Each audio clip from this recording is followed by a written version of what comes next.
Well, hello there everyone and welcome to a new video over here on Anton's hardware channel. Today I want to talk to you about dual channel and single channel and the effect of it on performance. I've had some discussion about the effect of dual channel and single channel with a friend of mine who said, well, it doesn't make any difference at all. I saw some tests on the internet and their conclusion was that there was no improvement in FPS whatsoever.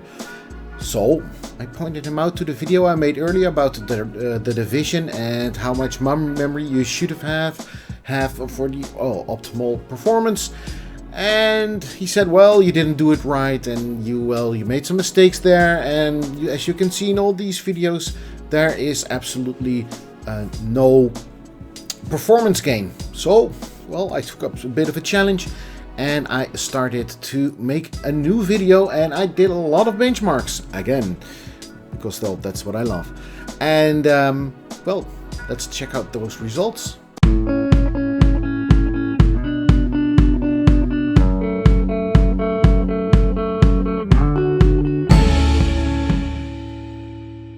Before we continue with this video, I want to take you a bit back into history, because, well, we have to tell you about how the memory configuration, how that works.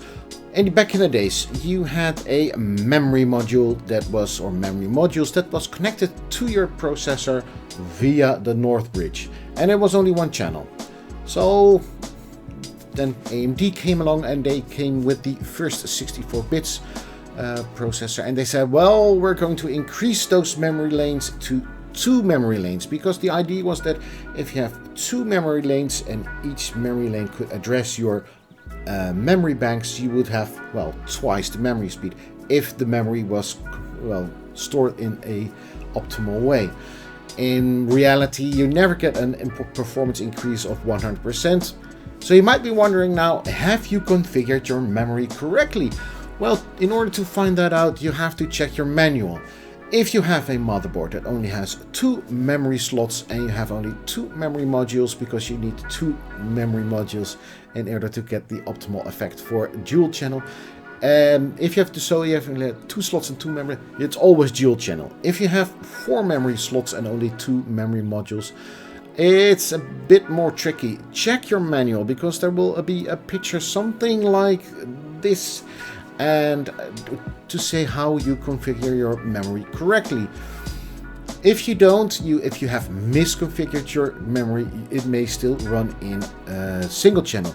You can easily check that by downloading CPU-Z and skip over to one of the memory pages on top of there, because it will say single channel in the top right or dual channel in the top right. So without further ado, let's go over and try to find out how much of a performance increase you get from single channel to dual channel, and if the friend I was having a tiny argument with is telling the truth, or am I telling the truth. The 3D Mark Time Spy scores. On the right you can see the single channel, and on the left the dual channel scores. Well, I think this is more of a margin of error that those results are nearly identical. So I think something else happened here, or I made a bit of a boo-boo, or well, it's just normal that 3D Mark only scores your hardware, as in your processor and your video card, and not your memory. The system that I used for testing this was a Gigabyte Z370M D3H, a Gigabyte Aurora's 1080 Ti, and everything was tested at 920 times 1080. The processor that was used was an 8600K, and there was just 2 sticks of Corsair DDR4 3200 MHz memory. The results for the single channel versus the dual channel. These are the average scores that I got, and all the red lines are the dual channel scores. So you can see in every single game you can get an increase in performance. In Deus Ex Mankind Divided, Shadow of the Tomb Raider, Assassin's Creed Origins, Odyssey, The Division 2, and even did some testing with WWZ, the World War Z zombie game. Why did I use that one? Well, it uses Vulkan, or you can set it to Vulkans, which was something that I don't have because every other game is DirectX 11 or DirectX 12. So I thought, well, let's give Vulkan also a try. If you look at the percentages, well, 26,12, well, every game has an increase. So those results really don't lie. You will get a performance increase if you configure your memory correctly. Interestingly, the results from 3D Mark didn't see much of an increase there. So I was first thinking, oh well, this is going all down the drain. I did some made a boo-boo on the first tests with the Division 2.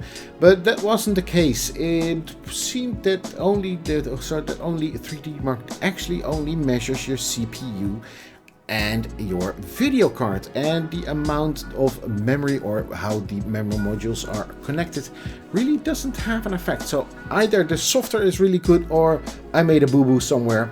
Not really sure. I think it's I leave it up to you what the main problem is. But interestingly, for the games it did have a performance increase, and the lowest one was only 10%. Well, that's a lot of FPS, and the highest was 28% of a performance increase.